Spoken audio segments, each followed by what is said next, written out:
evening, ladies and gentlemen, and welcome here to the Flatout Racing Network's coverage of race number 14, the season finale for the 61st season of the Rolling Thunder Gaming Talladega Challenge Series, as we settle it out here tonight under the lights at Burnt Screwdrivers Raceway. Well, you've heard of the triple-double. We're having the double-triple. Last night, we had the double-header for you in the Lightning Truck Series. Tonight, we triple down with commentators in the booths. I'm Seth Cole. I'm joined by Michael Norman and Jessica Shelton.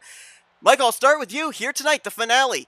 We've ended up having this system with two races being in the final round, going back to season 59. In both of those seasons, we have had the championship come down to 2 points or less. How tight do we see it here tonight with the championship four? Because some pretty big names up there fighting for the title. Well, let me talk to you real quick, Seth. And yeah, you're absolutely right. With it, the top four being as close as they are, it's going to be coming down to just where you can place your car at the right time. It's with bonus points and everything like that still in line, and the mistakes that you can make as possible. It's pretty easy for somebody out there to be a dummy. Yeah. Jess, obviously, you've been in the series for multiple seasons. You've been here when they've implemented all these new different things. The random qualifying draw, which we see here, puts Rodney Sullins on the pole. The alternating between Talladega and Burnt Screwdrivers Raceway, and of course the aforementioned having two races in the final round. Joe DeSpirito comes in the points leader. Jeremy Jeffries 4 points back. Chuck McClure -9, and Brian Schilling -17 based off Talladega last week.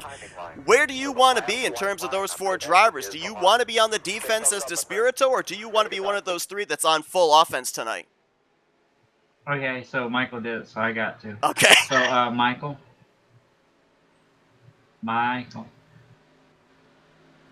Yes. Back up. Back up. Anyway, actually, for me personally, you gotta realize that I actually don't even know what the points are, Seth. I actually do not know how far ahead Joe is, or what the deal is and what the situation is. Can you tell me? Joe's only 4 points up on Jeremy Jeffries. Chuck McClure sits 9 back, and Brian Schilling currently is 17 points back. Well, in this case, what Joe's probably wanting to do is keep everyone in sight, but also try to be ahead of them, especially wanting to go for win. I mean, Joe is, he's going to be playing a little bit of defense, but at the same time, he's going to play more offense. He wants to win. He wants to get that 1-1, if you know what I mean, with the 21, but not the 1 and 21-1, Michael. But he wants to be able to get up there, win the race. But if he can't win the race, he's going to want to keep everyone in sight and close range.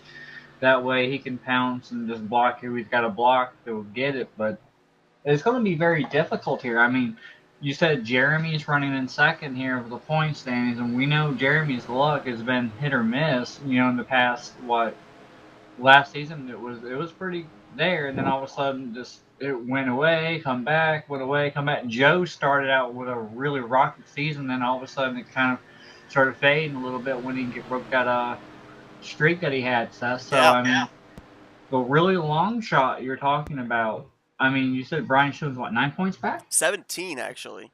Wow. And, I mean, a big difference there. We know Schilling's going to try everything he can to be there at the end and win. Now, the question is, does he want to get up there quickly to lead laps and clinch the most, or is he wanting to just ride back and just be there at the end? Yeah, we're going to look out. We're going to have to see officially how many drivers take the green, but I think we're going to have about maybe 34, 35 points on the table in terms of positioning. So mathematically, Schilling doesn't have to win, but he probably would have to approach this race as a must-win situation with the other three competitors. As green flag is in the air, Rodney Sullins and Donnie Garrett there, the front row, as they'll get us underway. 66 laps of racing here tonight. Going to see who's going to be standing tall at the end of it. Jess, you said something about 21, not to be the 1 and 21-1. Well, somebody in here wants to be the one to win at 61-1. All I want to say is this. Really? Well, here's the thing. Really? Well, hold on. There's only one problem with your scenario there, Michael. The only driver that could be the 1 and 61-1 would be Jeremy Jeffries, because DeSpirito, McClure, and Schilling already have championships in this series. Well, there you go. And yes, Jess, really. Really? Randy! That's what's up, right? Anyway, That's what's up, right? Timmy!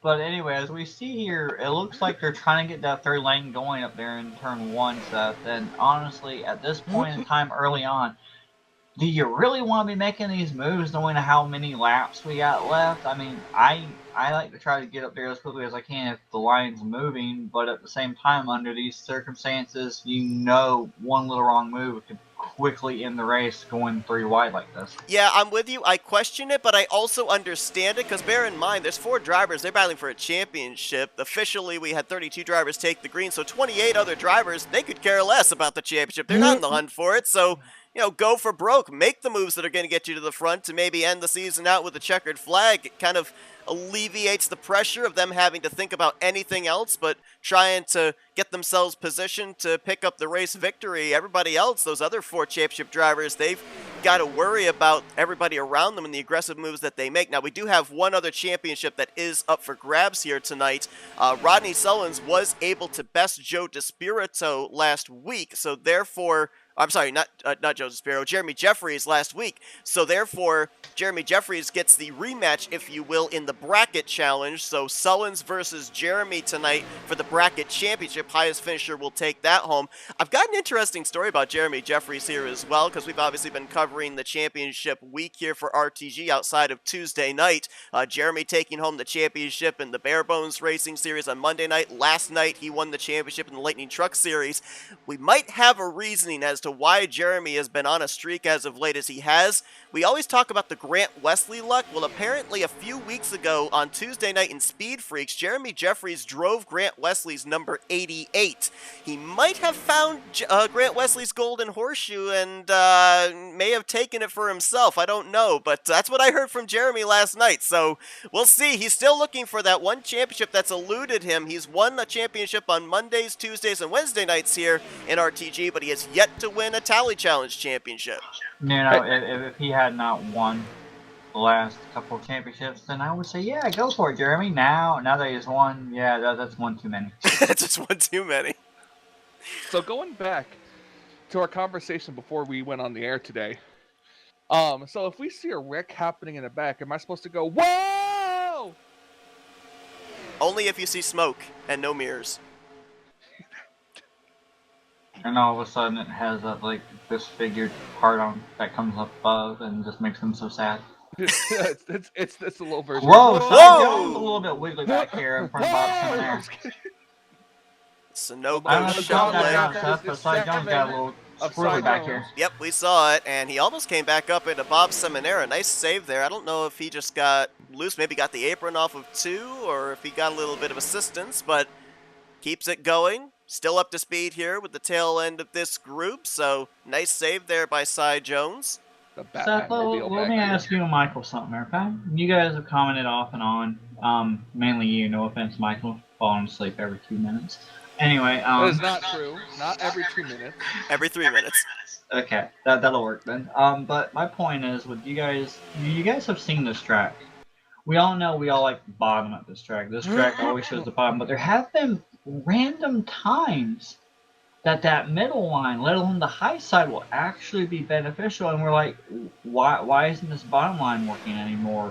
And you could have all the people down at the bottom, you could have an equal line and lane and everything else, and sometimes this bottom will not work for you. So if that's the case, what trend have you seen, Seth? Has that middle line been more of a friend in this track compared to that bottom? Because when we started racing here, it was always the bottom. Yeah, you bring up a great point, and I have noticed this, and it was really midway portion of this season, because even at the beginning of the season, inside line was still always the preferred line. Middle line could get a run, but then when taken 3 wide, that middle line falls back. But yeah, there's been a strange, I don't know, like a strange change in the way that the racing has happened here, where that middle line has taken on more of what we've seen at Talladega, more of the preferred line. The inside line just cannot seem to be able to compete.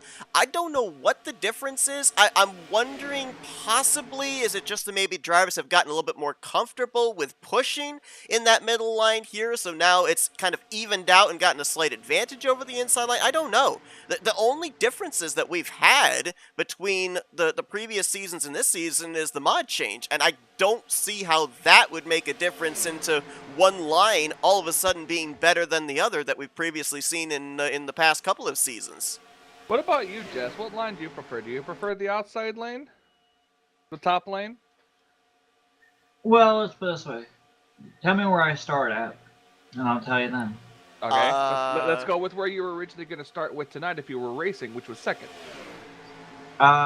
Stay up there for maybe 5 laps, see if there's any push. If there's a push, lead a lap, go all the way to the third lane, drop back. Number 1 is what I would do. And number 2, if you really wanted me to stay up there, I would probably try to clear that inside line and drop down and just stay there, because if I get past or whatever, you gotta assume that someone's going to push up or slide up, because we see that all the time off of the corners, and we've seen people get squirrely in the tri-oval as well when they want to go 3 wide and accidentally bump or push or have a little warp or whatnot. And when that happens, you know, most of the action is going to go up, and you're hoping that it goes up and you can clear it to the point of not just being on the track, but you got all that apron to run off too. And now, if you hit the brake, you might spin out, you might get a little damage, but honestly, that bottom, to me, is more of your friend, because that's where the favoritism is. That's where you want to be at when you get ready to pit, and honestly, that's where you want to be at if the wreck happens around you at all. And we're seeing a lot more of that right now. This is kind of typical BSR of what we're used to seeing. This inside line, you got about 8-9 cars lined up there. Ron Hagelin was trying to get something going in the second lane, and they were making some progress, but now they're fading back. Most drivers up here inside of the top 10, right down there on that yellow line. That's allowed Donnie Garrett, who was able to get the lead from the outside of the front row from Rodney Sullivan. He's led ever since we started this race. This is more typical of what we were used to seeing in the past here at BSR. So, I don't know, kind of like it's gone back to what we're used to as opposed to the last couple of races we've had here where that middle line started to find a lot more momentum. But we're now halfway through this fuel run. An update on where your Championship 4 are currently running. Chuck McClure is currently the highest running driver in the 5th position. Jeremy Jeffries has slotted back to 8th. Brian Schilling just a couple of cars behind him in the 10th position, but Joe DeSpirito mired back in the 18th position. Do you think this is by design? He's just kind of riding back there, waiting to see what happens until we get to the green flag pit stops? Or did the fact that he started this race back around the 24th place, did that kind of adapt his strategy where he wasn't able to charge forward as quickly as we're used to seeing him be able to do? I just like you, Seth. You interrupted me when I was about to pull off a great joke. You know, that's fine with me. Jess said what she said. I was going to say, well, you know, I might die after making this comment, but I was going to say, so does that mean Mommy likes the bottom? Anyway. You do realize you got to be very careful because we are live. ... Rude. Anyway, back please. to your answer, Seth.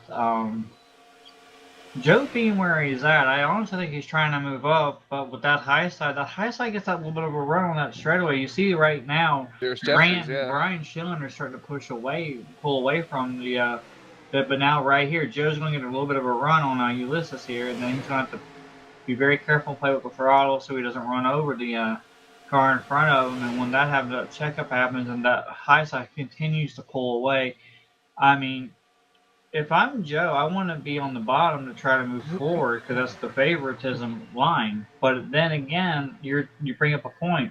We got pit stops coming up about 7 laps from now, roughly 6-7 laps, and I think Joe just wants to get the couple pit stops out. If he can't get up front to lead a lap right away and put himself up in the top 5, get through that first round of pit stops, maybe the second round, and then start attacking.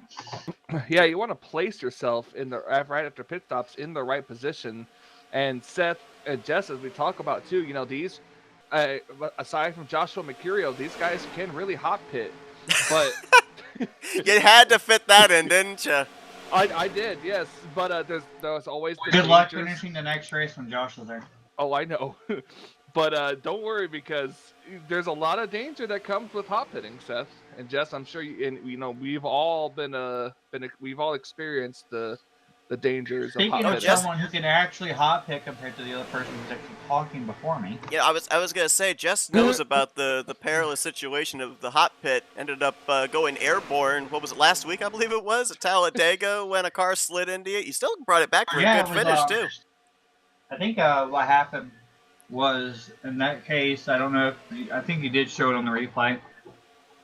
And when you have people going for pit road all at one time, people are trying to maneuver themselves to where they're comfortably around everyone else, trying not to get in everyone else. But certain people have a breaking point, they slow down quicker so they can actually make the speed because they're not very confident in hot pitting, which is understandable. And sometimes people touch, and when the people touch, the car goes one way, and then it goes the other way, and then Doug Hewitt goes flying, and then I get hit, and then I get to do a loop-de-loop outside.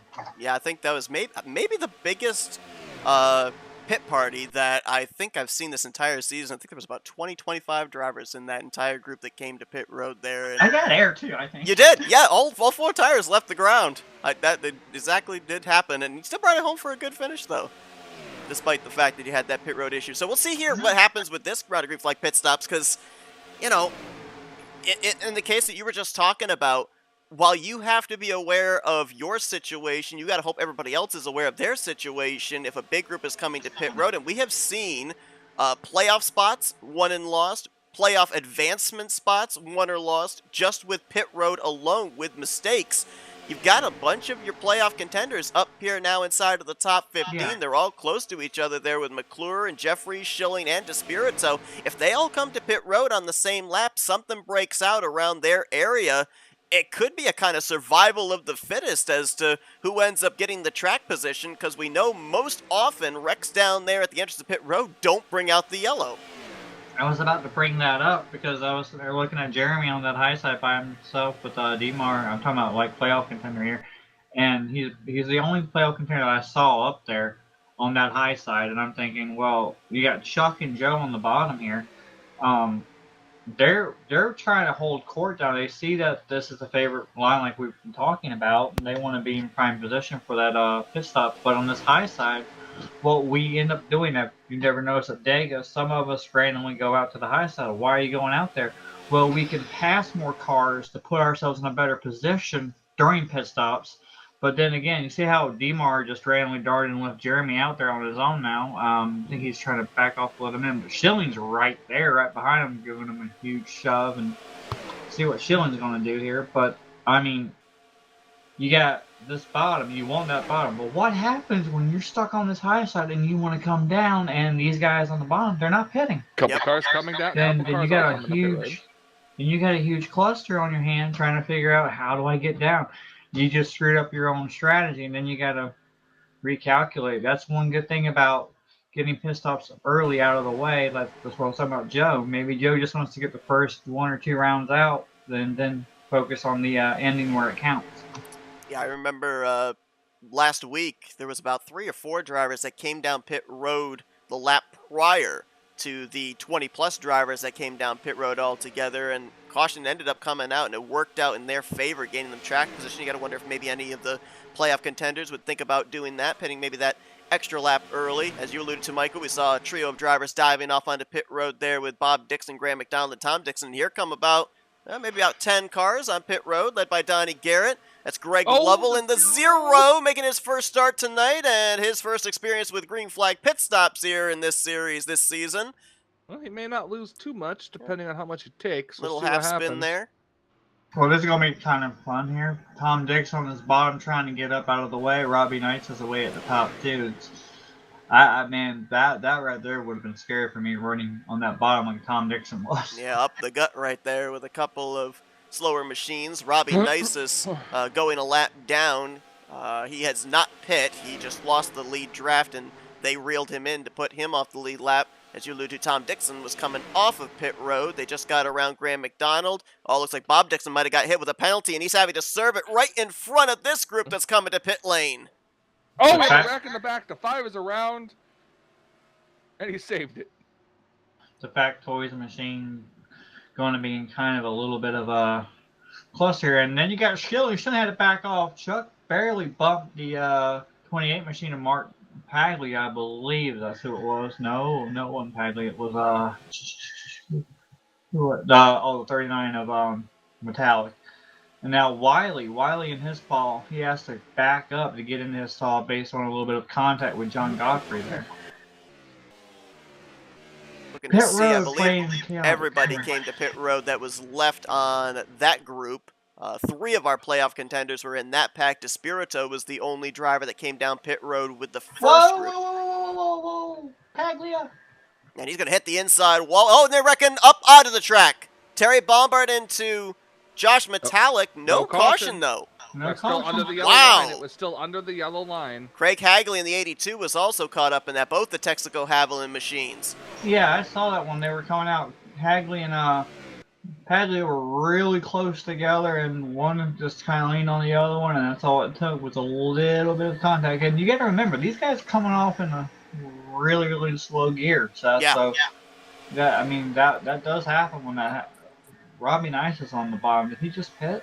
I believe so. I'm actually really surprised that didn't bring out a yellow, because when Terry was going back up the track, he made a little contact with Josh Metallic, and I'm pretty sure his front tires were above the yellow line, but we saw in the background the Chevy Corvette's lights did not come on, so we still remain green, and here's your battle for the lead. Donnie Garrett, who was part of that first group that came to pit road with a push from Joe DeSpirito, trying to get around Rodney Selmans, who's got help from Jeremy Jeffries. It looks like, yeah, all 4 of our championship competitors are up in this lead pack. The 24, the 1, the 4, and the 17. Robbie Nice is coming on pit road. Hagley is back on pit road. I don't know if that netted him, and Hagley is on pit road too, coming doing a drive-through. So I don't know if they all got penalized for that or how that worked regarding probably merging in turn 1, I guess, before turn 1. That might have been what the penalty was, Seth. I'm just assuming here.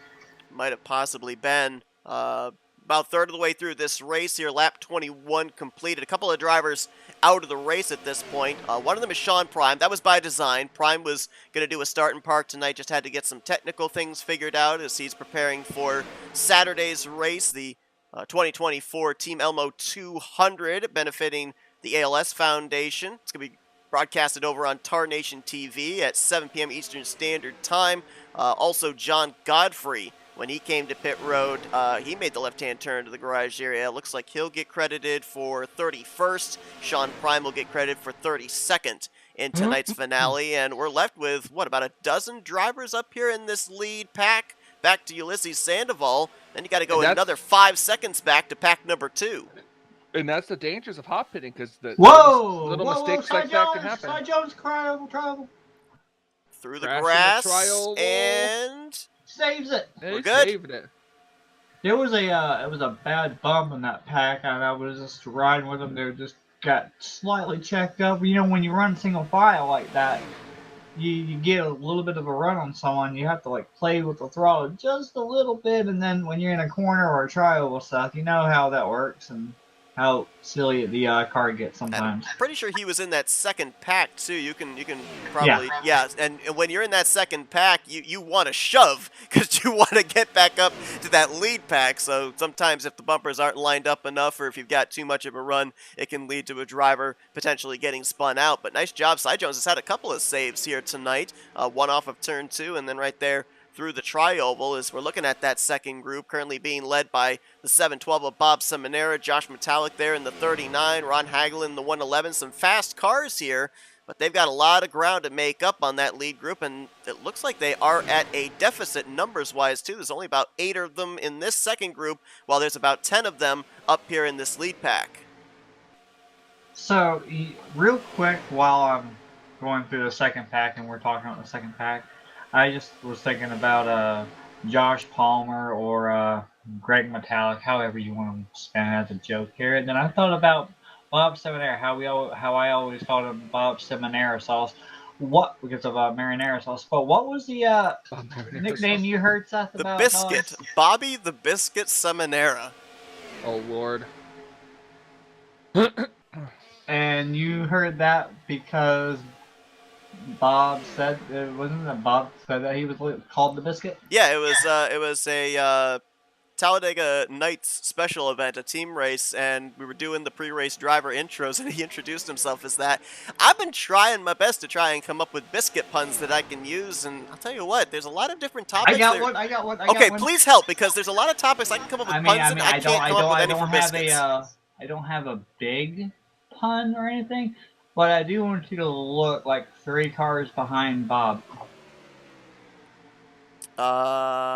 Causey? Oh, the Crisco car. There you go. Gotcha.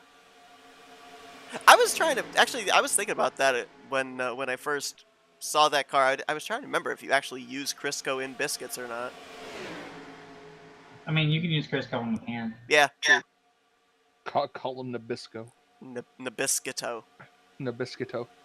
Well, last week we ended up having a non-playoff driver kind of spoil the party and take away the maximum points from our Championship 4, Dante Ricky picking up his second win on the season. You've got quite a number of drivers up here that would love to end out the season with a checkered flag. They're not battling for the championship. Rodney Sullivan's obviously looking to better Jeremy Jeffries, who's right on his back bumper for the Bracket Challenge Championship. How about Demar? Richard Martin there in that 3rd position. He, of course, won the championship last year without going to victory lane. Consistency won him that title, and we've seen him the last couple of weeks really turn up the wick in top 5s and podium finishes, and he said, you know what? I want to get to victory lane now. I don't want to worry about consistency. So up here in a position, you got Grant Wesley right behind him in the 88. Grant Wesley, of course, it's been a while since we've seen him go to victory lane this season. And how about Denny Carroll back there in the 5th position? Good run for that Dale Sr. throwback. Okay, Seth, real quick, Greg Palmer has lost touch with the second pack for a moment. I went back to see what happened because he was in the middle of that behind Kelly Causey. There was a huge accordion effect bumper grab, and Greg got shot off the turn 2 directly into the wall in the backstretch. So I don't know how much damage, if he's got much of any, but whatever happened, he lost a lot of momentum because he's got a little bit of ground to make up to get back to that pack. There's Palmer in the Bacardi number 22. And yeah, I don't know if he's going to be able to catch them, and it's a long ways back to any type of help. About another 7 seconds back would be Tom Dixon in the Batmobile machine. We got a Bobby Biscuits in the YouTube chat. There we go. Let's get a Bobby Biscuits chant going on. About Wrangler, I'm so sorry. Oh, I'm sorry. Were we supposed to chant something? Well, we got a Bobby Biscuits chant going on in our YouTube chat right now. Bobby Biscuit. Clap, clap, clap, clap, clap. Bobby Biscuit. All right, so well, you were saying something about a Wrangler scheme or something, so and then that's when I was focusing on Greg Palmer. What was it? I'm sorry. Yeah, with Denny Carroll having a good run right now in the 5th position there in that Wrangler throwback, the Dale Sr. throwback. Wrangler. Well, we're about another 11 laps away from another round of pit stops. See, if you zoom, whoa, Glenn Harris got shot there. Like I was saying, that this second pack here, they're getting a little bit of a run right before they get to the corner, and their bumper and the bumping, the accordion effect is happening. Glenn Harris almost got shoved all the way out, Seth, for a moment, and then Greg Lovell let him back in. It's the bumpering. Well, we've nearly had 30 laps of green flag racing here, and I'm trying to see if I can maybe do a little bit of calculation in my head as far as our Championship 4, because obviously it's not a one-and-done race like it was up until season 58. Now, with the culmination of 2 races here in this final round, I believe with where he's positioned right now, Jeremy Jeffries could potentially be in a spot to take the championship from Joe DeSpirito, and I think we just had a driver disappear. I think Denny Carroll in the 41 just disappeared from the 5th position. We'll keep tabs on that. Hopefully he doesn't reappear in this lead pack. And with that just changed it, because I think Jeremy had the championship, but that moves DeSpirito up 1 spot. Now DeSpirito's back on top of the standings. And I believe he's officially, from what I can tell you, I saw Denny Carroll has fallen out. Yeah, but he can still come back in and get the wave round or something, or lucky dog if he gets back in on time, if we have a caution. Right now we've got 4 drivers a lap down. Bob Dixon, Craig Hagley, Mark Paglia 1 down each, and Robbie Nice is 2 laps down, so he'd need a couple of cautions, I think, to get back on the lead lap. There he is, coming back in, I believe. But, Seth, Michael, if this was you in this first pack, okay? Would you just be wanting to try to run single file, or would you be wanting to try to battle to gain position at this point in time? I mean, would you want to be at the back end of this pack, thinking, okay, come down pit road, I might lose some, well-deserved time on pit road, I might not be able to catch the pack leaving, or would you try to battle and try to gain more positions while in that front group, knowing that a second group may close in because you're battling with them? Well, what would you do in this case? I think probably what they're doing right now is what I would do, ride in line. But you talked about it earlier before we had the first round of green flag pit stops. That double wide with Jeremy Jeffries up on the top side trying to improve his position before coming to pit road. I think you look back there at maybe like Joe DeSpirito, Donnie Garrett, Bernie Mobbs. We get about 2 or 3 laps away from pit stops. You might see them move up there, form a second line to improve their positioning before coming down pit road. But I think for right now, yeah, just kind of ride in line, wait and see what happens, and then when we get closer to the eve of the next round of green flag pit stops, that's when maybe you start to form the second lane.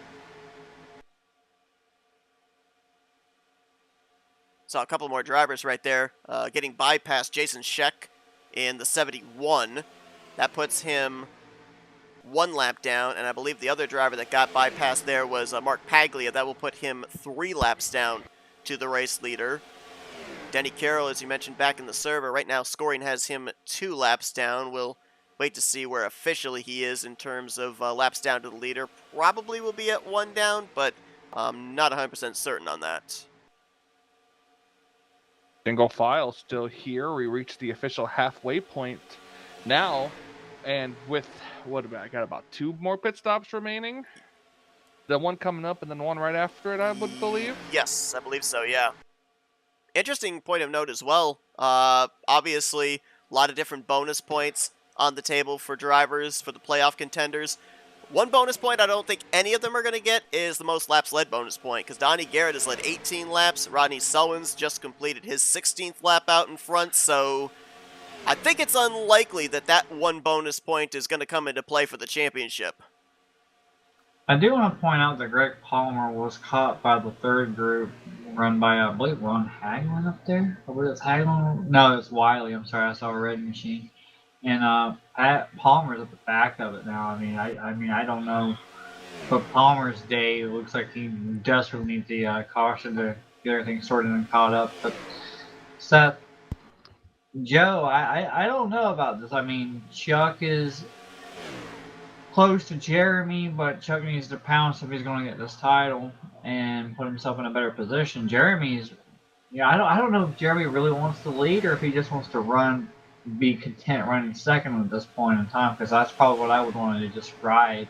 And then you've got Schilling. Schilling's way back here. I don't know if he's not trying to force it right now or whether he's giving it all he's got here on this bottom and trying to stay with the draft. Yeah, Schilling is in a tough situation right now because he's having a good run, but even if he were to win this race, currently his other 3 competitors are up here in the lead pack as well, so he wouldn't be able to gain nearly the amount of ground necessary to make up the 17-point deficit he had coming into this one. And going back to your point there about Jeremy, I think for the moment he's just riding in that second position, more than willing to push Rodney Sullins, because bonus points and winning the race, not necessarily the laps led, doesn't necessarily come into play for the bracket championship between those two. But if this were, as it looks like Dixon's coming in, if this were 2 to go, I guarantee you Jeremy Jeffries would be forcing the issue, because the winner gets 5 bonus points in the final points tally. Right now, Jeremy Jeffries is only running 5 positions ahead of Joe DeSpirito, and he would need that extra 5 points to be able to take the championship away from the 24 car with where he's currently running. So it's all about a scenario, all about the positioning and the time of the race. So I think right now, all 4 of these drivers not wanting to force the issue. Let's get through this second round of green flag pit stops and then figure out where we are after that. And speaking of where we're at right now, before the second round starts here, I do want to give a shout out to that 96 machine over Ulysses Senna. He's doing pretty good up there. Palmer is on the grass way back there. I don't know what's going on with him, but he's in the grass way back there on the corner somewhere. Ooh, we got that second group coming in there. Hagelin was almost off the racing surface. Trying to find the 22. I don't know if he retired. I think he did, because I don't see him. Yes, he did. Yep, 22 retired. So not sure exactly what went wrong there with Greg Palmer. Had a great start to the season, found victory lane in race number 1, locked himself early into a playoff position. Unfortunately, though, he did not advance any further past the first round. Came into this race 11th in overall points. Round 2 coming. Here comes in the lead pack. Look at Jeremy Jeffries. Very aggressive there. Bypasses Rodney Sullins at the entrance of pit road. But again, it's all about making sure you get that thing down to 55 miles per hour. Don't let off the brakes until you do. Jeremy was 7th for the start of this race, so he has a pit stall pretty close up to the front. Rodney's got that number 1 pit stall.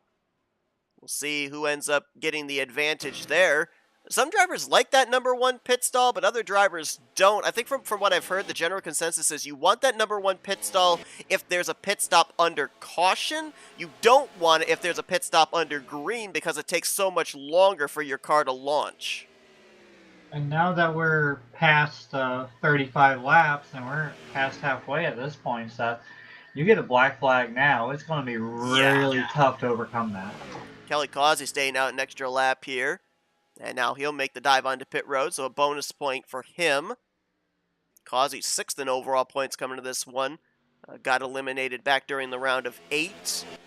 And let's see, it was Jeremy who won the battle off of pit road. Chuck McClure is going to come out in 2nd place with Grant Wesley in 3rd. Sullins, who was the leader when they came to pit road, is going to cycle out to the 4th position. And Chuck's not wanting to wait. He's trying to make a move here for what eventually would be the race lead on Jeremy Jeffries, but doesn't look like Grant was willing to go up there and help him. That goes back to what we were saying before.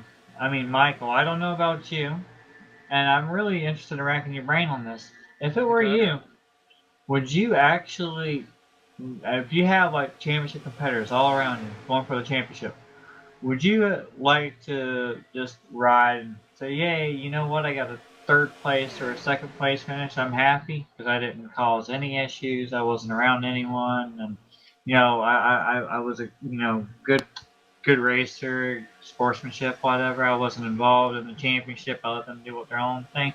Or would you actually be aggressive and say, what the heck, and go for the win yourself, knowing that you may be put into a position where it may screw someone else out that's a championship contender? Well, I mean, as a race car driver, regardless of what, you ain't just going to run somewhere just because you're there. If you have an opportunity to win, you're going to take it. You know, for me personally, I would ride around, try to keep in the same spot until it got close to that time to make a move, and then I would attempt to make a move if I'm in position. Okay, so now I got completely clarification, Seth. Michael did 100% make the move on Nick Gunther at Daytona. Yep. You know, it's The funny, confirmation I was gonna. It's funny you say that because I was actually gonna reference that. Chuck McClure's in a bit of a situation right now because We're all in a bit of a situation. Right we're seeing him shade up there to the top to try and maybe make a move on Jeremy Jeffries. Easy for me to say. But the problem is, look who's behind him. Grant Wesley. That's an XFM teammate to Jeremy Jeffries. So if Chuck makes the move, you know the 88's not going to go with him. Actually, Grant will more than likely, if Grant knows that it'll work, he'll probably go. I mean, You think so? Seth, you're talking to someone who's been in a position to helps out people and then turns around and gets someone like a specific someone that you and I have talked about in this series that has come right up behind me, acted like they were going to help me, and then randomly abandoned me, passed me, and then not work with me afterwards. So, I mean, you get the point. I mean, for some reason, you never know. If Grant thinks that it's time to go and make that move, he will. I mean, yes, Jeremy is a teammate. Yes, he probably wants to see Jeremy win the championship or win the race. But you know these guys. You got these guys up here in the top. While they're happy to see their friends win, you know they want to win too. And for all we know, it may get more chaotic the second half compared to the first half, because the first half has been quite, relaxed compared to what we've seen in the past. Yeah, we've had a couple of possible could have been cautions, but we've not had the yellow flag fly at all during the course of this race so far. And Jeremy Jeffries, he loves this venue. We go back to a couple of seasons ago when he ended up winning 3 races in a row here at this venue, a former winner here this season as well, and that pit stop got him out in front. So right now, Jeremy Jeffries, who's ahead of Rodney Selwyn's, would be the winner currently in positioning of the bracket challenge, but also with Jeremy Jeffries out in front, granted he hasn't locked up the 5 bonus points for winning the race yet, but just in positioning alone, being in P1 and Joe DeSpirito currently back in P6, it would be 2 points that Jeremy Jeffries would have the championship over Joe DeSpirito. So Joe's got to make his way around Tim Nofsker and Rodney Sullins to at least make it a tie. Out of curiosity, the 54 of Robbie Nisus just came into pit, stopped in a stall, and kept going. He stopped for a moment, then went. I'm wondering. He had a penalty. He had a penalty. Yep, black flag penalty score insane for the 54, so he came in and served it. Really? He just really got real fast for a moment. When he was leaving the stall, he sped up for a moment and slowed down, so I would not be surprised if it nails him again with another penalty here. Yeah, if you said he pulled into his pit stall, that says to me that he sped one time and then probably sped coming down to serve the first speeding penalty. Usually the first speeding penalty is a pass through, and then the second was a stop and go, so we'll keep tabs on that. That one, it looked like he came in, stopped in the stall, and I was wondering if he was getting fuel, because I was curious about the fuel situation for a moment. Then I saw him go, and then you mentioned that he had a penalty, and all of a sudden I saw that thing speed all the way up to 60 something. But I don't know, certain tracks, Seth, Michael, it averages out, so maybe he gets spared. Well, I guess we'll really have to wait and see. Nope, here he comes again. So going to have to serve another penalty. Just for clarification here, we got Rodney Sullivan's father in our chat saying that the 38 was close to speeding and the 1 was definitely speeding. There's a thing here, especially in this series with these drivers, and Jess, obviously you can allude to this and elaborate on this as well, which is called the art of hot pitting. If you come to pit road and you are on the brakes, and Jess, you can, when I get done with this, you can clarify, I think there's a minimum speed you have to actually be under for it not to nail you for this, but if you're on the brakes and let off exactly at pit road speed, 55 miles per hour, it actually will not black flag you. So you will see these drivers fly into pit road entry, and while they are definitely on our scoring over the 55 mile per hour speed limit, the game will actually not read their speed limit until they let off the brake. Well, okay, so if you take this game and you just take away hot pitting just for one moment and you come down pit road speed's 55, specific tracks like the in-game, if you go back to the actual in-game tracks that came with the game, right, they are very tight to a T, which means if you go 56, boom, you're black flagged immediately. You're busted. However, they've had some changes to make these tracks a lot better graphic-wise, more better paint grip, more current to what NASCAR would be racing at nowadays and whatnot, etc., with their own logos and etc. We know that if you might go 57, you can slow down to about 40. I mean, not 40. Yeah, 40. That would work. You can slow down to 52, 53, and you can make it. I mean, they'll let it go because it evens and averages out to where 55 miles an hour would be okay. As far as hot pitting is concerned, keep in mind about the averaging. You come down pit road, you can be about, I think there was someone who told me they were 90 miles an hour one time. I don't think I've ever gotten to that hot. I think I've got 60 or 65-ish, maybe 70 at one point for me coming in. But if you let off that brake right there at the 5th stall, I believe it is, at the 5th stall, and you're at 55 or under, you're good completely. It catches that. Some tracks and then you can tell what pit stall you're next to because they don't have the lines that dignify what's a pit stall.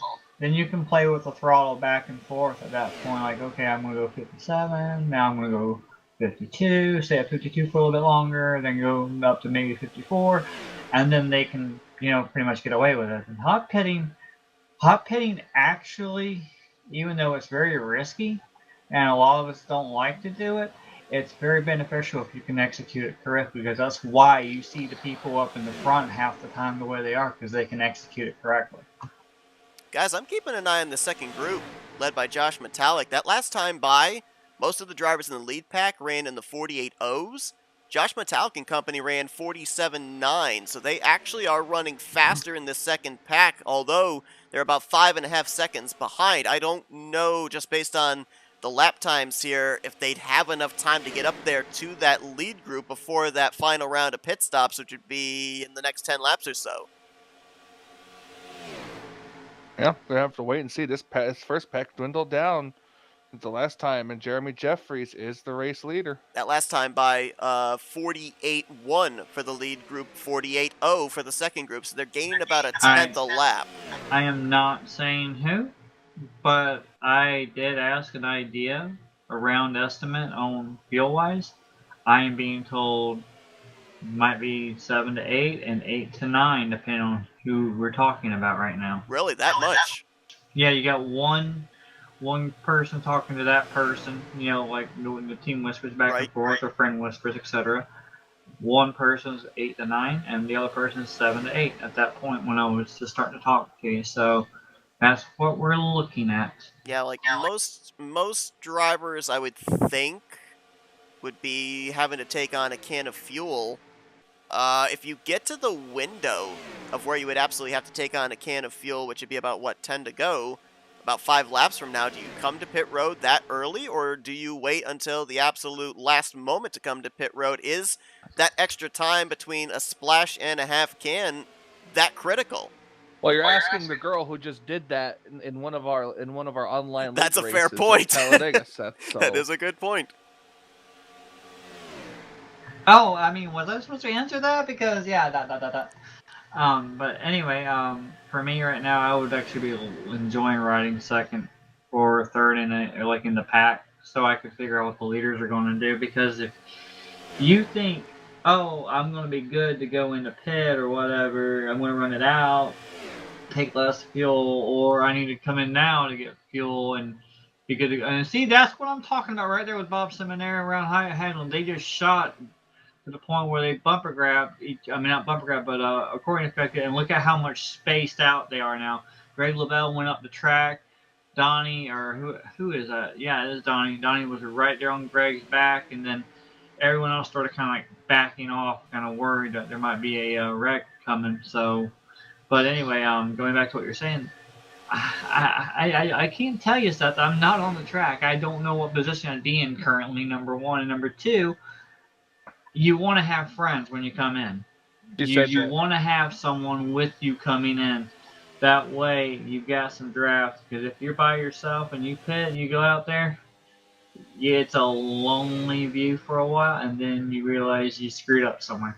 Kelly Causey coming to pit road. Brian Rawson we saw coming to pit lane. Denny Carroll has made a pit stop. So these are all these drivers' final pit stops of the evening. You saw there, I think it's the third pack. They're actually not that far ahead of this lead group. They're only about maybe 10 seconds up on this lead pack with Jeremy Jeffries, Chuck McClure, Joe DeSpirito, and Brian Schilling, your championship four, all here, all cloistered together. And that's not good for any one of them, in the fact that in the case of Joe DeSpirito, if any one of the drivers like Jeffries or McClure win this race, that 5 bonus points could lose him the championship. And on the flip side for Brian Schilling, he's had a great night. He's kept it up in this lead group, up in the top 10 all evening, right now in the 7th spot. But he's not gaining any ground, not gaining any points, because the other 3 drivers that he's battling are up here in the same group with him. So this kind of reminds me an awful lot of what we had a couple of weeks ago when it was coming down to whittling it down from the Elite 8 to the Final 4. All of our, I think it was all 8 or 7 of our 8 championship competitors were up in the lead pack altogether, so nobody was able to gain points on anybody else. I want to go back to what Jess said earlier about how she really couldn't answer the question because she wasn't on the racetrack or to know where she'd be running. Well, think that it'd be more logically sense to know that if she was running up there right now, she'd probably have blown her engine already. Just because you were in the booth, right? Yep. Well, I mean, considering every race I've been in and several series that I've gotten wrecked and damaged, and I've seemed to have finished to a really good degree to be higher than you in standings in the other leagues. So I think you keep quiet and just sit over there in the corner. I'll just tell you Yeah. this, Jess. Better to blow your engine while running fourth than to be leading a race and run out of fuel and blow a No, tire no, on no, the no, last no, lap. no, no, no, no, no. Better to blow my engine and actually get screwed out of the race compared to accidentally driving in a ditch. That's true. Well, I mean, I didn't drive into a ditch, okay? I fell into one while walking. There's a big difference. You were driving your body. I wanted to bring up something before we end this race here. Do you mind doing me a small favor, Seth? Sure, what we got? Can you go and look? What view is it? I'm trying to figure out the view here. If I can get the view, because I don't want to mess with the views too much here. We got more pit stops happening. If you can go to rear chase on Chuck McClure real quick. Okay. Let me know when you're there. Whoa, Bob Dixon in the way. Got it.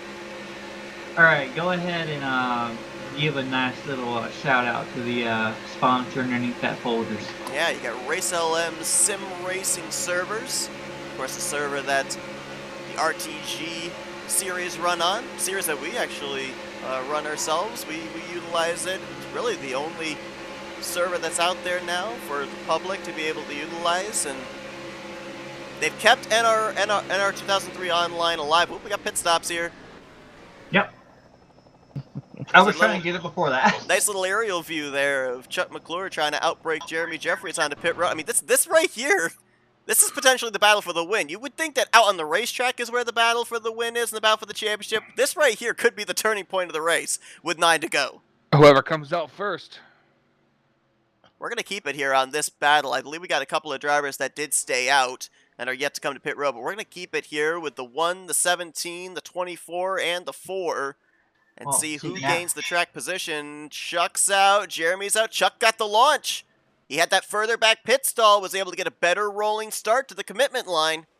But now here's what I want to bring up with that. Knowing where he just came out at, well, I mean, I'm talking about Jeremy behind Chuck.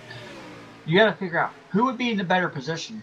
Would Chuck be in the best position, being he's leading the group, or do you think that Jeremy would be in the better position because Chuck would have to be playing on the defense and he might make a mistake? But then look at third. Third might take advantage of both of them if they screw around too much. Yeah, it goes back to that question I asked you at the top of the race, right? When we were talking about points, would you rather be on the defense or on the offense? Whoa, Tom Dixon!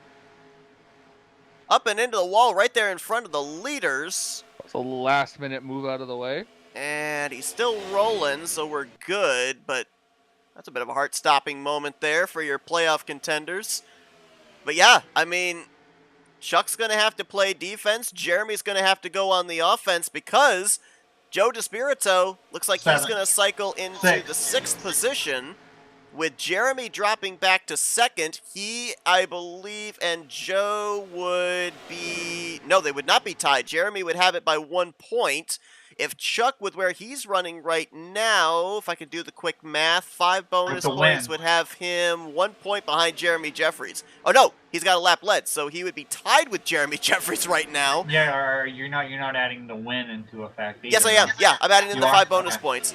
He was 5 points behind Jeremy, and then add in the bonus point that both of them got for leading a lap. So they would actually be tied right now with where they're positioned. I'm trying to figure out, I think Joe would be 1 point behind them. So that's 1 point separating 3 drivers, and we had it come down to 1 point last season. Look, Joe has backed up all the way to Rodney. Ooh.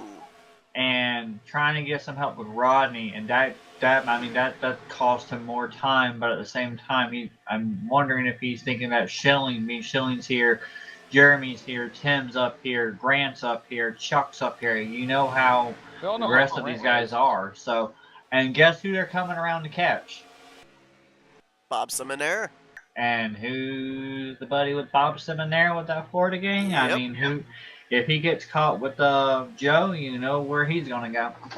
By the way, Kelly Causey, we saw him stay out and lead an extra lap there on the last cycle of pit stops. The reason being, apparently, I'm not sure if he lost a cylinder or something, but he's actually retired out of the race with an engine gearbox issue. So that's why he got that bonus point. Apparently, that engine could not make it to the conclusion tonight, so he'll finish in 28th place.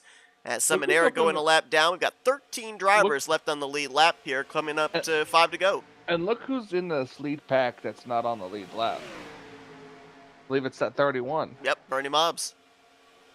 He could play a factor into the finish of this race as well. Terry Bombard at the tail end of this pack, also a lap down. Your lead lap cars in this pack right now, McClure, Jeffries, Wesley, Nofsker, and Schilling. I don't want to jinx it now, but I'm going to say it anyways. This has been a really clean race. And we've seen this during the course of the middle portion of the season and into the beginning of the playoffs, where execution on pit road was more prevalent because we did not see the yellow flag wave that often. Had a couple of races here the last couple of weeks where some aggressive moves were made and the caution came out a little bit more frequently, but here tonight back to where it was all about execution because no cautions coming out to save drivers that have made mistakes. And I do want to point out, do you remember the first season when we were running VSR and Dega? We kept having these weird random occurrences where we get a clean race and a bad race and several wreck races, all of a sudden several clean races. And so far, I'm guessing that it's settled down to where we know how to drive this track now. And at the same time, you have everyone rushing to try to win so they can be locked in and to get that advance and get all those extra points. Then the playoffs, we got to rush to try to get this and be really aggressive. Well, now there's only 4. And based on where everyone's running at, Joe's leading this pack here, trying his best to catch up to this lead pack. And then you've got Schilling, who you said is, 19 points out at the start of this race. And you got Jeremy, who was like several points behind Joe to begin. Chuck, I don't remember where you said he was. So it's like everyone has already kind of made up their mind what might happen, where they might happen, and they're content to a point. But when does that point get snapped? Like when's Jeremy going to say, I don't care, I'm gone. I'm doing it now, I do not care. At the same time, you got Schilling back there, Schilling sitting there just riding, waiting, but will Schilling actually pounce is what I'm wondering. Yeah, well, the problem for Schilling right now is even if the 17 and the 1, if they got together and wrecked, he could maybe bypass them in the points depending on where they finished, but he wouldn't be able to pass Joe DeSpirito unless DeSpirito got caught but up. what I'm getting at is not for the championship. Oh, just going for that win? Yeah, because at this point in time, if they run all the way to the last lap in this file, in one of your mindsets, it's like, well, I'm sitting here running, 5th? Yeah, he's running 5th. Like, well, these guys are ahead of me in points. Joe's back there, close proximity. I mean, I'm out of the title, but that's okay. I'm going to go win this and actually make somewhat of a statement. Get ready. Lap and a half to go. And Jeremy Jeffries is in 2nd place, and guess what, folks? He's in a must-win situation because right now, the 17 and the 1 are tied for the championship with where they're currently positioned. We're going to be finding out who's going to be taking home that championship trophy, and I think we are going to get around to the white flag, so we're going to decide it here for another 2.66 miles. Final lap of the season. Tied? Yes, they are. They are tied for the points lead if they finish where they're running right now. White flag, 1 lap to go. 2 seasons ago, it was it was Grant Wesley, 2 points on Bob Seminaire for the championship. Last season, it was Richard Martin, 1 point for the championship over Joe DeSpirito. Could we be looking at a record tie here for this championship in the 3rd season that we've run dual races in the final round? Are you adding the bonus points at the end? Yes, I am. Oh, Lord. Both these drivers have led a lap. Caution is out. Oh, yellow flag waving. Here comes Jeremy to the top. Got help from the 88 of Grant Wesley. Chuck's going to stay on the bottom, going to try and push the 1 car up the track. I don't think he's going to be able to hold him off. Jeremy Jeffries, I think, is going to edge him out, and Jeremy is going to He win did. this race, and he's going to win the championship. He pulls off the trifecta. He won the championship Monday night. He won the championship last night.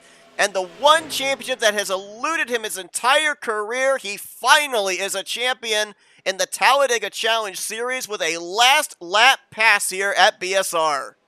Wait. You said Monday? Yep. And Wednesday. And Wednesday. Where's Tuesday? Tuesday was Dante. Rude. Okay, so we actually got that out of the way, but I was surprised to see that yellow light come on. I don't know what happened, Seth, but you got a feel for Brian. Boy, there you go. There they go. There's always one. This time it was Rodney. But you get to a point. You got to look at the guys. You got to feel bad for Brian Schilling, who won the championship. What was it, 2 seasons ago? And he had all that issue this season, and he was running good. Got himself up there, and then at the very end, he's 19 points back. He's where he needs to be. He needs to gain a little bit more, and it's not there. Chuck did everything he could. He wasn't going to race dirty with Jeremy. He raced aggressive like he needed to. And Joe way back there, he tried. But all in all, clean race. That's what you come out to see, is a clean race, good race. All in all, it is Jeremy Jeffries burns it down, Seth. Not a new sensation for him here this week. He ended up winning the last race last night of the Lightning Truck Series to claim the championship. Of course, did Victory Burnouts win the championship on Monday night. And, to your point there, Jess, as well, about the Brian Schilling thing, we ended up talking with some of the Championship 4 last week after Talladega, and they said, it's just so difficult. Every position is important because the drivers that make the Final Four, they get there for a reason. We saw here tonight, all of our Championship 4 drivers finished up inside of the top 6. You know that if you make one mistake, it's more than likely going to cost you the championship, which makes, I think, this 2 races in the final round all the more important as well, because with just the one and done race that we used to have for the finale, if you ended up making a mistake, then you knew that was your championship over. You can maybe mount a bit of a comeback with a second race here in this final round, but at the same time, knowing the caliber drivers you're going up against for that championship in the Final Four, one mistake right then and there is more than likely your championship done as well. Michael? Yes. Guy, that's usually your cue to have a moment here. I just had a moment. We don't want to talk about that moment. Yep, we don't want to talk about it. Here's a look at the finishing results from this one. We only had the one caution on the final lap. And I'm actually looking for that right now. Okay. So. And outside of that, clean and green the entirety of this race. We saw 3 cycles of green flag pit stops, and Jeremy Jeffries, 27 1,000ths of a second is the difference between him and Chuck McClure as to who took this championship. Grant Wesley will end out the season with a 3rd place run. Tim Nofsker, great run for him in 4th. Brian Schilling and Joe DeSpirito, the other 2 Final Four competitors, finishing inside of the top 6. Rodney Sullivan's start on the pole finished in 7th, but with Jeremy winning the race here tonight, Jeremy will also take the Bracket Challenge Championship. Josh Metallic will finish in 8th. Greg Lovell, good run there in his first start in the season, in 9th. And the outgoing champion, Richard Martin, is going to complete the top 10. We had 12 drivers finish on the lead lap. Looks like 26 drivers finished under power, and 6 drivers did not reach the conclusion. Ulysses Sandoval, Kelly Causey, Jason Scheck, Greg Palmer, John Godfrey, and Sean Rime. Not Ulysses Sandoval. Yeah, he ended up losing the pack on that last pit stop, and I think he just called it an early night, but I'm not 100% certain. Causey had a mechanical failure, and the rest of the drivers there retired out of the race early for various reasons. Well, Seth, I give you the questions. You'll give me the questions, or do I give the drivers the questions? You know what I mean.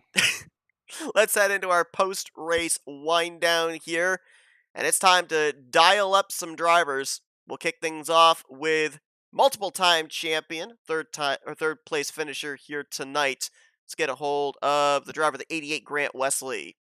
User was moved. Hey Grant, it's Michael, Jess, and Seth up here in the FRM booth. You got us? Yeah, I got you. Well, a wild race to finish out the season, completely green up until that final lap, but we're going to kind of call this a entirely green flag race. Came down to execution on pit road, but you were up there in the front of the field, really inside the top five all night long. Obviously, we know that whenever the 88's on the racetrack, you want to be the one to get that checkered flag, but an interesting situation for you there in these closing stages with a bunch of those championship competitors around you and in front of you.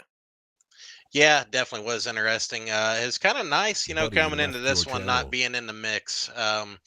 It, it, just a big stress relief, really, just go out there and have fun with these guys tonight. But yeah, I was dedicated to the number one tonight, XFM teammate Jeremy Jeffries. Yeah, congrats to him on the championship. I know he's been wanting this one for a long time.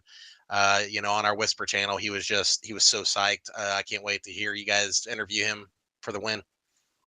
Obviously, there were a lot of questions coming into this race. This is the third time, the third season that we've had the dual races in the final round. But also, maybe the biggest question mark was the last couple of times we've been here to Burnt Screwdrivers Raceway.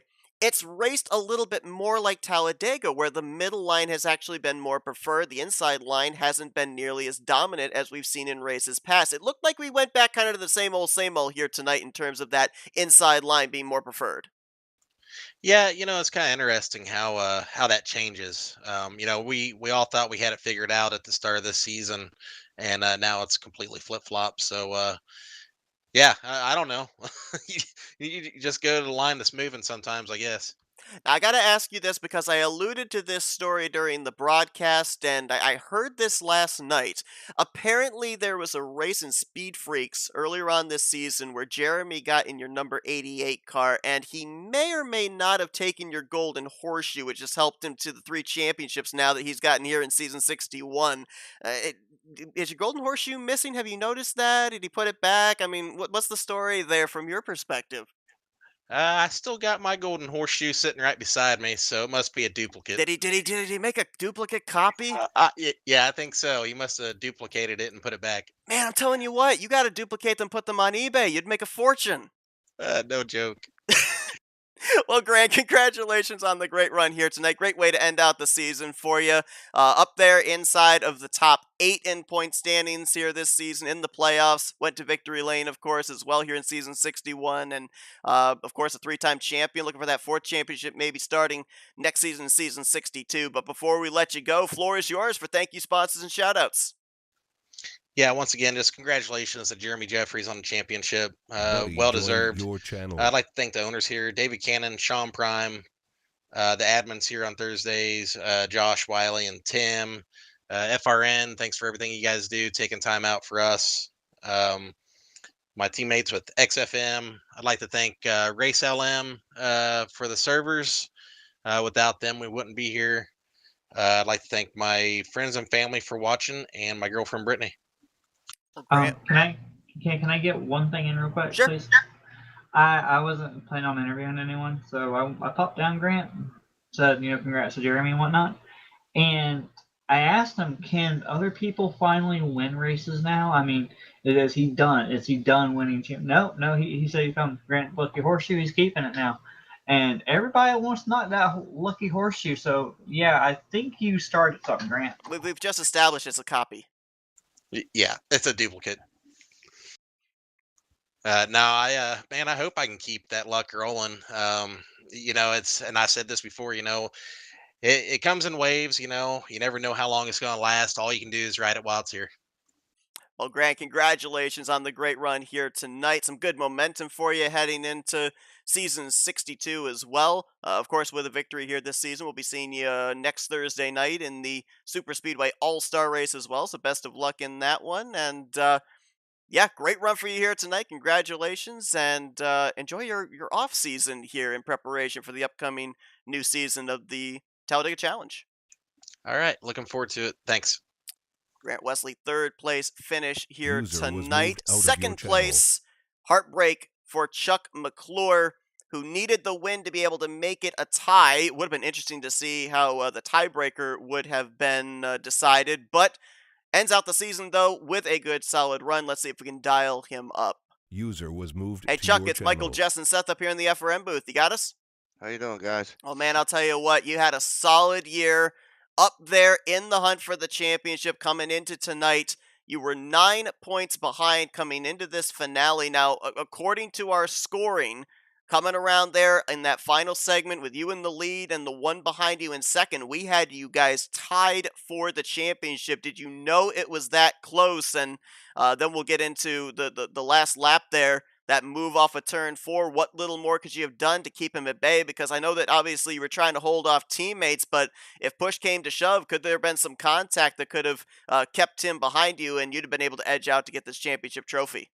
Well, I don't want to win a championship with contact, but it's a championship. Maybe I should have. No, I didn't know it was that close. If I had, honestly, I don't think I'd done anything different. I respect these guys and try to race them clean, and they do the same for me, and they get my respect. It was interesting because we were having a little debate here after that final round of green flag pit stops of, if you are a playoff contender, where do you want to be? Do you want to be the one out in front playing defense, or do you want to be the one in second or third place on offense? You had a really good entry onto pit road, and obviously that translated to you leading that group off of pit lane and cycling to the front. Were you happy with your positioning there, or would you have maybe liked to have been that second place car on offense?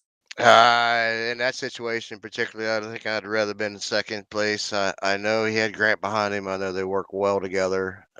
Tim was just a little too far back, and we work well together. Maybe another half a lap I get him, but it doesn't matter. Jeremy is very deserving of this, and I'm super proud to be. If I can't win the championship, maybe have him win it. Well, you've been there before. You're former champion of the series. A strong season for you here. So what does this do for you in terms of confidence and momentum in the upcoming 62nd season? Hopefully we keep it going. I've ever since Rodney's painted his car, and thank you, Rodney. That's an awesome looking car. I don't think it's finished outside. Uh, well, except for last week, outside the top 10. Finished. That's what I made one mistake last week, and that's what put me 9 back. And these guys were so tough that one mistake a race ago determines really how you finish tonight. Absolutely. We've seen that this 2-race final round has definitely played its part into maybe you drivers having to adapt your strategy rather than the one and done race that went up until season 58. But Chuck, congratulations on a great run here tonight, a great season overall in the hunt for that championship. Of course, a couple of trips to victory lane here this season as well, some good momentum into next season. Before we let you go, floor is yours for thank you sponsors and shout outs. Well, I want to say thank you to Prime and Bones, and Josh and Tim for everything they do behind the scenes. This is a great place to race. Everybody at Marshall County Schools, me being their favorite bus driver, maybe, I don't know. But Rodney for painting the car, and my teammates, Tim and Mark and Brian, for helping me all season. Congratulations to Jeremy, the season champ. It's just been a great season for me ever since I again got that car from Rodney, and you guys at FRN. I really can't wait to watch this race. Now all you need is that golden horseshoe, Chuck.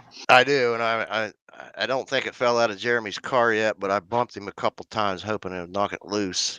Well, we've established that it's a duplicate. We're going to see if we can maybe make some copies, and we'll start distributing it out to other drivers. Yeah, Grant Great said idea. it was a duplicate. Yeah. Grant did say it was a duplicate. Anybody know where we can get a hold of a 3D printer real cheap? Right. Well, Chuck, congratulations once again on the great run here tonight. A great season. Enjoy your off season here in preparation for the next season of the Tally Challenge. Thanks, guys. I'll see you at the All-Star race. Absolutely. Chuck McClure, second User place was here moved out of tonight. your channel. He'll finish third overall in the championship standings, 10 points behind Jeremy Jeffries. Despirito, 6 points back in second, and Schilling will finish fourth, obviously, here tonight. Had a great run in fifth place, but just couldn't make up the ground he needed to get back into the championship picture. He was 22 back in the final standing results.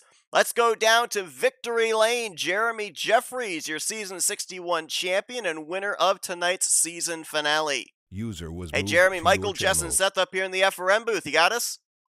I do. What a freaking Okay, week. I'll tell you what, I've got bad news and good news for you.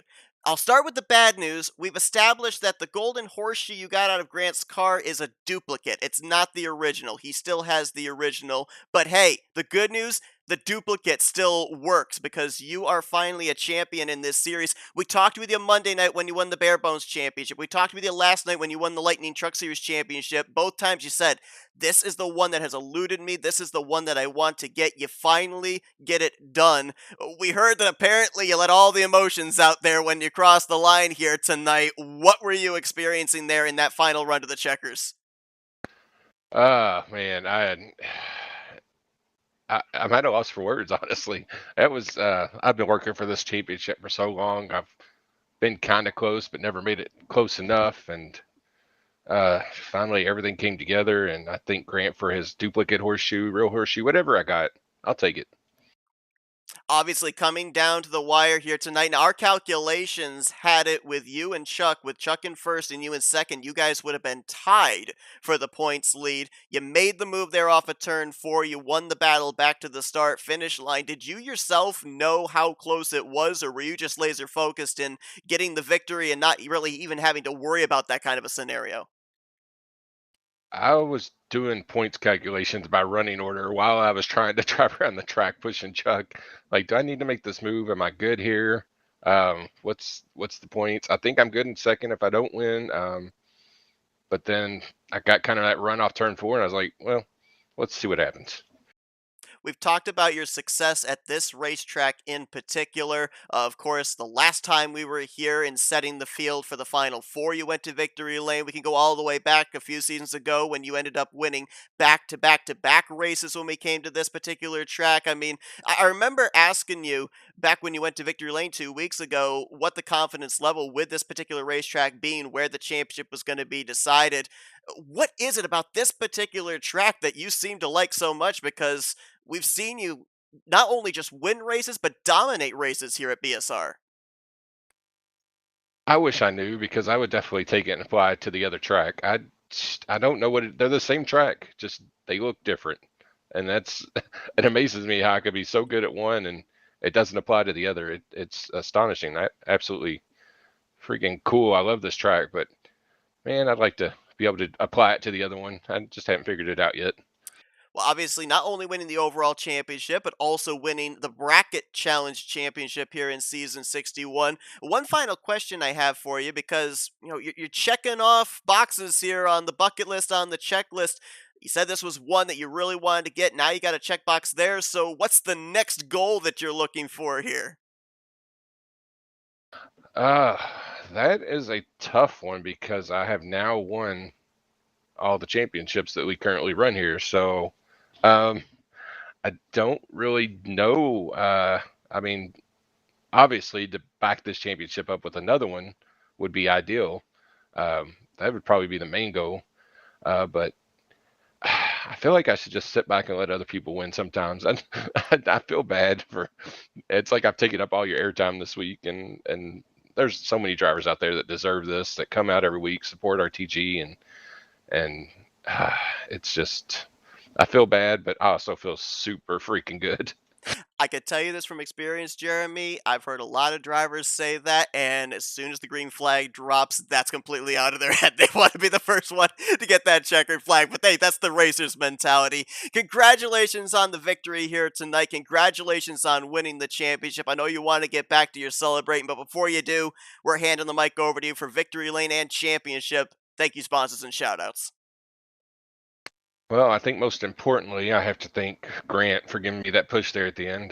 Being an XFID teammate there, I was glad that was the car in my mirror.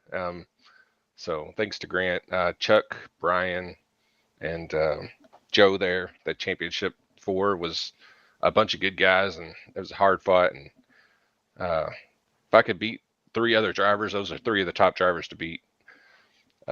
Thanks to all the drivers, really, that was a clean race. I feel like it was probably pretty boring from a broadcast perspective, but everybody kept it clean and green. I think we had a motor blown at the end, was the only caution. So that was amazing. Thank you to you guys at FRN. I'm gonna definitely watch this broadcast back and cherish every minute of it. Gosh, you just you get to how listen hard to all of our wrestling I've worked, how hard I've worked on this championship. Finally get it. Bones and Prime, Josh, Wiley, Tim for putting on the Thursday series here. Race OM, if some guys out there on YouTube and watching today or tomorrow or whenever, if you want to get in here and do what we're doing, start your own league, hit up raceom.com. They got everything you need to get started. And my other XFM teammates, my family, friends, and just everybody. I'm so happy. You can hear the relief in his voice for sure. Jeremy Jeffries finally gets that Tally Challenge championship that's been eluding him. He is the champion here in season 61. Congratulations on the job well done. The trifecta here this season. Monday, Wednesday, and Thursday night championships here for you. Well done on the job here tonight. Making that move when it counted. Getting that victory and locking up this title, Jeremy. We're looking forward to seeing if you can defend that title when we head into season 62. But for now, go and enjoy that championship. Enjoy your off season, and we'll look forward to seeing you go back at it in a couple of weeks. Thank you guys so much. Jeremy Jeffries with the win and the User championship was here moved out of your tonight. channel. Another He time was that no he's dummy. Yeah. That's true. This is the second. I'm trying to remember if he ended up winning on Monday night, and for some reason my old man brain is not recalling. I'm pretty sure that he Stop ended up spreading winning that old man on brain Monday night around as this, well. So that's around this booth. so not only has he won 3 championships here this week, but he's done so in winning the respective races as well. I'm looking back at his statistics here in the playoffs. He started out the playoffs with 6th, then followed up with 4th, got his first win on the season 2 weeks ago at this very racetrack to lock himself into the Final Four, and then a 7th last week in the first race of this final round, and then a victory here tonight. I think around that time is when he found the Grant Wesley duplicate horseshoe, and I'm just trying to figure out how we can get a hold and make some copies of that, because I think we can open up an FRN shop and maybe make a killing on that. And then what? You know, Get sued? you really want to make a shirt that says, "I got the golden horseshoe." Oh wait, it's a duplicate. We got to have one with an 88 and one with a 1 on it. Don't Well, give Matt Rod ideas. He will do that. I was thinking about something now. I mean, every and I don't mean to be like tooting my own horn at this and stuff. You got a couple yourself. Michael, I don't mean to be disrespectful. I don't know if you got any or not, but I got a championship. you do? Okay. Well, we've won championships in one series, and it's been more on our minds to win in that series and everything else. I'm wondering how much stress Jeremy was under, knowing that, okay, I got 3 championships I have a chance to win. And he went, oh my gosh, I got this one, but now I got to focus on this one. Like how much stress does he go in when he thinks about that regarding the race before or after? You know what I mean? It's just, I'm curious, because that's multiple series, multiple championship opportunities. Well, especially this one, because, as he alluded to, he's won, outside of this one, he's won a championship, at least one championship in all of the other series. So, if he doesn't end up winning another championship, obviously there's disappointment. I don't think it's quite as stinging as a championship that's eluded him. I think tonight was probably the most stressful he's been in all of the championship scenarios he's been in this week, because he said it there when we interviewed him. This is about the closest he has been in the Thursday night series of being able to win the championship. He's been in the conversation, but he's not quite been as close as he was here tonight. So you could hear it. You could hear the relief in his voice when we were talking to him. That was a huge load off of his mind to finally get this. So, I mean, what was that? He won the bracket too. Yes. Yeah, he won the bracket So, series as well. Yep. I mean, you got to look at all the championships and little battles he's been winning there. And then, Seth, I do want to give a shout out to our co-commentator, not you, not me, but the other one up there. Dad's the way he likes it. Yeah. Right? Yeah. But yeah, I love the earlier night reference there, Michael. That's funny. But now it's over. Now the whole season ends. But we got the All-Star race coming up, the Speedway version, and we got the Super Speedway version. Seth, I know I plan on helping you out with the Super Speedway. Now the Speedway one, I don't know whether it's going to be Michael or me or both of us. I don't know how we're going to win that. But after that's over, the next season starts right back up, and then it gets all chaotic again with everyone wanting the first run out. I mean, through season 63, they've been doing this for 62 seasons. Incredible, isn't it? And it's been like, what is it, 15 years they've been doing this or so? I mean, come on. If anyone out there actually wants to, like, gander at the idea of how, I mean, this is actually a fun league. You can actually have fun, but this right here, this league here, and I'm telling from experience, it will help improve how you race regarding pitting, strategies, learning to work with other people that you don't really have ideas of working with that you really don't want to work with, but you get used to the idea that that's the only person you can work with, and you get people who help you and help you understand fuel mileage and learn how to run 30, maybe sometimes for a while, multiple laps every single week, and then you come across new things that you weren't even aware of. I mean, I'm living proof of that, and I don't mean to be tooting on my own horn again, Seth, but when I first started in the Gen 6 mod and all like that, I was pretty much a given. Either if I'm not going to win, I'm going to be top 5 every single week. Remember, I come into this group here, and I struggle, and I struggle, and I struggle.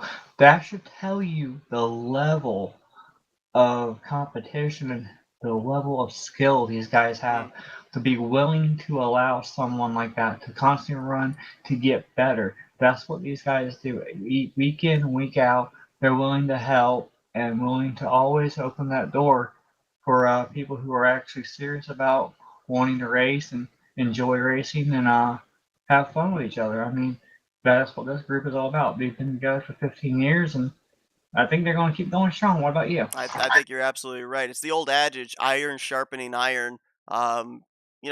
Even these drivers here, you consider the fact that the experience level that you were talking about that they bring to the table, the caliber of racing, all the curveballs that they're thrown, they're still in a period of adaptation as well, continuing to get better and better. They had with the random qualifying draw where, your usual front runners not necessarily starting up inside of the top 5 and top 10 week after week, starting at the back, having to adjust their strategy, work their way through traffic, the adjustments to the playoff system. I mean, we could go even all the way back to when Birch Screwdrivers Raceway was added onto the schedule.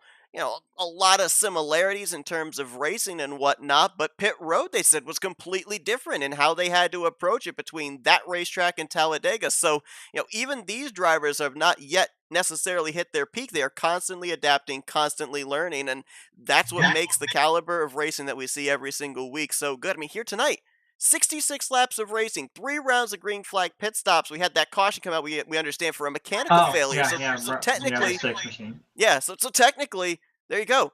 66 laps of racing, super speedway racing, and we didn't see a single caution. That's a testament to just how good the drivers are. And it's not just that, it's the fact that they change things.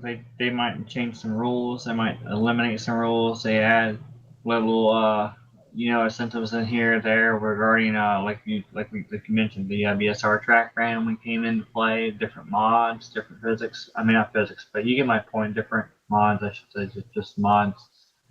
They had, like, what was it? Four. You can only take tires 4 times only. Different sets. Yep. Yeah, and different types of setups regarding how the wear and whatnot was going to be. They're not doing this to screw over anyone. They're doing this because they think it's fun, exciting, and challenging. Yep, and fresh. And that's the only way you get better, is to experience new challenges. And there's a big bunch of people, like the people who started this. I don't know who all started this series specifically, but you've got Josh Metallic, David Cannon up there, Tim Knopsker, Jeremy Jeffries, Sean Prime. Sean and Wiley. Terry Bombard. These guys have been here. I don't know who else has been here long. I'm sorry if I'm screwing up anyone specifically, but I don't know the depth. But all these guys, I mean, they make this happen week in and week out, and all of these other people who contribute, like Donnie Garrett and a few other people, Billy Halsey, whatnot. You need my point, et cetera, on down the list. These guys contribute and try to help, and they do a great job in and out, and they deserve some of the recognition too, because without these guys, we wouldn't be here to begin with. Not just Race LM. I mean, big shout out to them, but these guys here, they care enough to keep it going too. A lot of work goes on behind the scenes to get the scheduling, all the different series, all the different mini series within the series, all that goes on behind the scenes, and a lot of hard work gets put into that. So, what's coming up, though? Yeah, so another season comes to a close here for the Tally Challenge, but we're not done with broadcast. We got a bunch of stuff coming up here, closing out this week and heading into next week. Tomorrow night, we got one more RTG Championship to wrap up, as we'll be coming to you live at 10:30 p.m. Eastern Standard Time for the Amish's Survivor Series. Should be an interesting one there. If you like survival fests, that's going to be one you're going to want to tune into. Really? I know you remember our coverage of that last one there, Jess. That was really? head on a swivel coverage that we had to have for that one. So Are you talking about the Virtua 8 one? No, this is Terry's series. Oh my gosh, I can't even remember, honestly. I just know that you said All survival. I remember is we couldn't keep track of all of it. It was absolute utter chaos.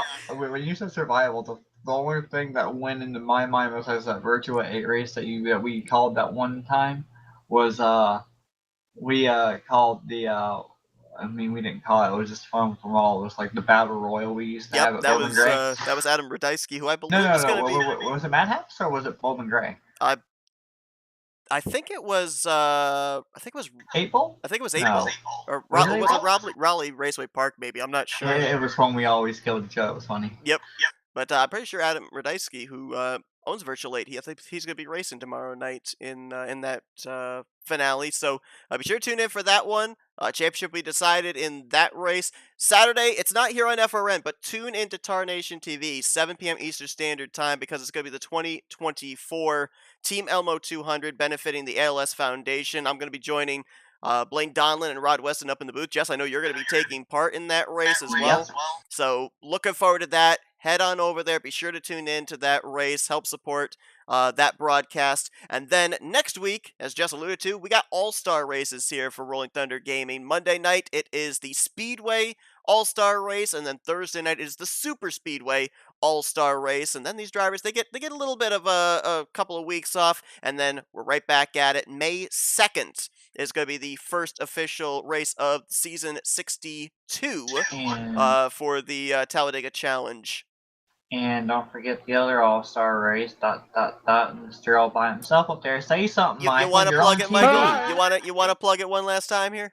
Yeah, join us now, or not now. Join us on the 20th. It's going to be fun. A fun race out there. All drivers having fun. This is fun. We're having fun. Join us now. I don't think Michael's ready to admin a race right now. Oh, I'm ready. It's gonna be. I ain't gonna be no dummy. Yeah. Yeah. Hey, Seth. It's my scheme, and I want to race it now. Call JG Wentworth 877 Paints it's now. My sanity. I want to lose it now. You can't lose what you didn't have. Ouch. Anyway, thanks everybody for tuning into our coverage here tonight. We hope that you guys enjoyed it and hope that you enjoy the future broadcasts coming up here to cap off this 61st season of Rolling Thunder Gaming. My thanks to Jessica Shelton and Michael Norman for joining me here tonight for this finale. Congratulations to Jeremy Jeffries. He is your Season 61 Tally Challenge champion. And until next time, for Michael, Jess, and myself, we'll see you guys next time. Enjoy the rest of your Thursday evening. You've been watching another broadcast courtesy of FRN, the Flatout Racing Network, and I just did. This broadcast is the copyrighted work of Flatout Racing Network and may not be rebroadcast, retranslated, or used in any form without the express written consent of Flatout Racing Network and iRacing.com Motorsports Simulations. Flatout Racing Network would like to thank you for your support.